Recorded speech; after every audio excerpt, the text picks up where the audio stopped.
Bon vendredi tout le monde. Alors on peut dire que l'hiver a pendu la crémaillère dans plusieurs régions de la province aujourd'hui. Parlez-en par exemple aux gens de l'Estrie, du bas du fleuve, du Saguenay-Lac-Saint-Jean, mais toujours pas de neige à Montréal et très peu à Québec. En Outaouais, ce sont des vents violents qui ont causé des dégâts et privé d'électricité plus de 13 000 foyers. La première tempête de neige de l'année marque de façon importante la plupart des régions du Québec. Le Saguenay-Lac-Saint-Jean a connu des accumulations de neige importantes jusqu'à 30 cm. Les forts vents ont rendu les routes impraticables et causé une trentaine de sorties de route ou d'accrochages, dont un impliquant une voiture, une autopatrouille de la SQ et une remorqueuse. Le problème, c'est surtout avec la visibilité, étant donné qu'il y a beaucoup de poudreries. Et par ailleurs aussi, on met des abrasifs, sauf que le vent emporte ces abrasifs-là. En Estrie, un accident spectaculaire s'est produit. Une voiture a été prise en sandwich entre un autobus de la ville et un autobus scolaire. Les enfants nous voyaient arriver, ils sont contents d'avoir de la neige, puis quand ils nous voyaient arriver, mais ils sont apportés à avancer vers l'autobus. Quand on essaie d'arrêter sur un coin de rue avec de la glace, l'autobus, ça se contrôle pas comme qu'on veut, fait que c'est dangereux qu'on peut les écraser sans le vouloir, mais on était chanceux malgré tout qu'il n'y a pas eu personne qui a été blessé là-dessus. La neige et la poudrerie ont rendu la circulation difficile. Au total, 23 cm de neige d'ici la fin de la journée. Plusieurs enfants ont eu congé d'école dans le bas du fleuve et la neige a causé de nombreuses pannes électriques. Quelques milliers d'abonnés sont touchés. La tempête s'est calmée en après-midi, mais devrait reprendre et déverser de 15 à 35 cm de neige. À Gatineau, le vent a sévi. Des rafales de 80 km/h ont brisé des arbres. 13 000 clients étaient privés d'électricité encore cet après-midi. La métropole a été épargnée par la neige, mais pas par les vents violents qui ont causé des dommages. Il y a peut-être deux façons de passer moralement par-dessus cette première tempête de neige. Prendre une marche sous la neige ou bien se réchauffer devant un bon feu. Robert Maranda, TVA, Saguenay.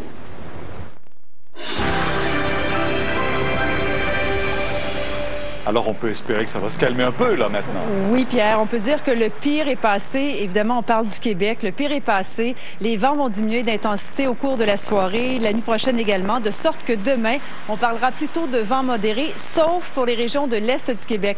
Le Bas-Saint-Laurent, Saguenay-Lac-Saint-Jean, là où ils ont été touchés par une tempête de neige, là, demain, les vents resteront encore présents jusqu'à 60 km/h et devraient diminuer d'intensité demain en après-midi. Alors, Pierre, si c'était venteux ici et si on a eu de la neige, nos voisins du Sud ont été également touchés par du mauvais temps. Alors, c'était le même système finalement. Depuis mercredi, au moins 8 personnes ont perdu la vie. Les vents atteignaient par moment 112 km/h. Bon, il y a des... C'est la côte Est et c'est sur toute la côte Est? Exactement. Des Grands Lacs, là. Déplacez-vous vers la côte Est américaine. Tout ce secteur a été touché.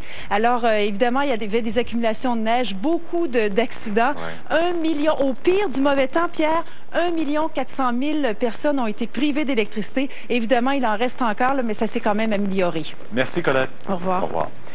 Parlons de ce pyromane qui a terrorisé hier Montréal en allumant des incendies. Il a fini de sévir. Il est ce soir derrière les barreaux. Maxime Landry, il s'est en effet livré aux policiers. Et il sera accusé formellement de 8 incendies criminels demain matin. Pierre, on parle d'un jeune homme de 23 ans, troublé psychologiquement, d'après nos informations. Donc, pas vraiment le profil type du parfait pyromane, si on veut. Surtout que dans ce cas-ci, il n'a utilisé aucun accélérant, uniquement un simple briquet.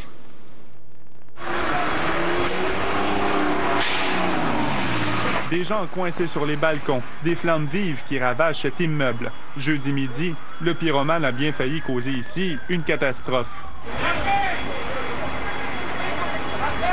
Les pompiers ont dû secourir cette fillette, prisonnière avec sa mère d'un appartement au 3e étage. Le pyromane s'est concentré dans un secteur bien précis, sans jamais se faire prendre. En l'espace de 4 heures, il a allumé 8 incendies, la plupart sans gravité, sauf le dernier. Un homme âgé a bien failli y laisser sa peau. Il est aujourd'hui dans un état stable.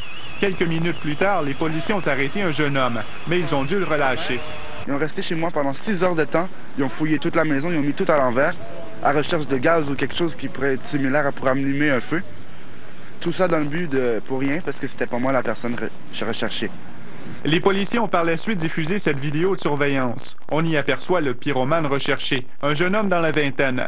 En matinée, vers 7h30, un homme s'est livré aux policiers. Selon nos informations, il souffrait d'ores et déjà de problèmes psychologiques. Dans cet immeuble, à l'arrière de moi, il y a non seulement des logements, il y a aussi toute une série d'organismes. Le pyromane, en mettant le feu ici, a donc détruit tout le travail de bénévoles.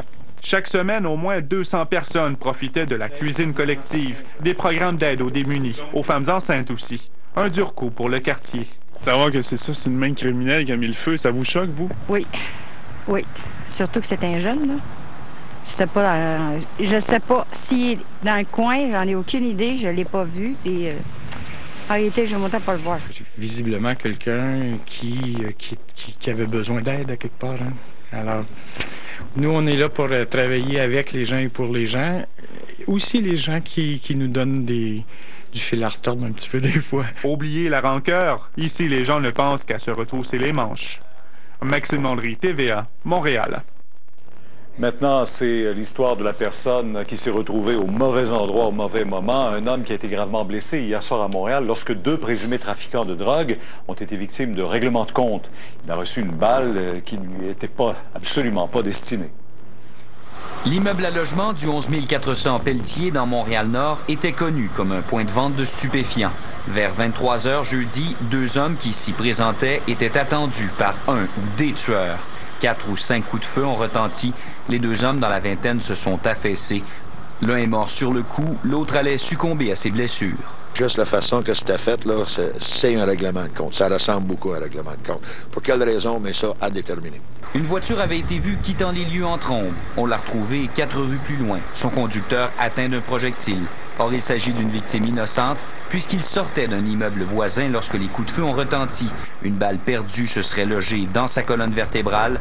Il a fui en voiture, mais ne se sentait plus les jambes. C'est son passager qui a réussi finalement à immobiliser le véhicule. L'attentat s'est produit en plein territoire des Beaugats. Est-il pour autant relié aux gangs de rue? Difficile à savoir. Il ne semble pas que les 2 victimes étaient connues des enquêteurs spécialisés. Une chose est sûre, ce n'est pas le premier acte de violence auquel les gens du coin assistent impuissants. Je sais pas, ça fait peur, pour vous dire que ça fait peur. Ça fait 1 an que je suis ici. J'ai vu au moins 3-4 fois des choses pareilles. Ce résident du secteur songe à déménager, n'en pouvant plus de vivre dans un climat de peur. Des fois, on a peur de réagir. C'est votre cas? Moi, personnellement, des fois, j'ai peur d'appeler parce que je me sens dans l'insécurité après. Ce jeune homme, lui, a déjà plié bagage, inquiet de vivre dans l'entourage des gangs de rue. Je me sentais en danger dans la mesure où être à des mauvais moments, dans des mauvais endroits. Une peur qui, dans ce cas-ci, s'est avérée fondée, alors qu'un jeune homme a subi de graves blessures qui pourraient lui laisser des séquelles pour s'être simplement trouvé dans la ligne de tir des criminels. Jean-François Guérin, TVA, Montréal. Après 13 ans d'attente, Paul Martin n'est plus qu'à quelques heures d'être proclamé chef du Parti libéral du Canada. Sheila Copps s'est rendue à l'évidence. Elle abandonne la course et se rallie à Paul Martin. Elle a eu droit à sa minute de gloire au congrès du parti à Toronto aujourd'hui, où elle a présenté ce matin sa vision d'un meilleur pays. Mais si elle fait marche arrière pour protéger ses arrières, pas sûr qu'elle ait réussi.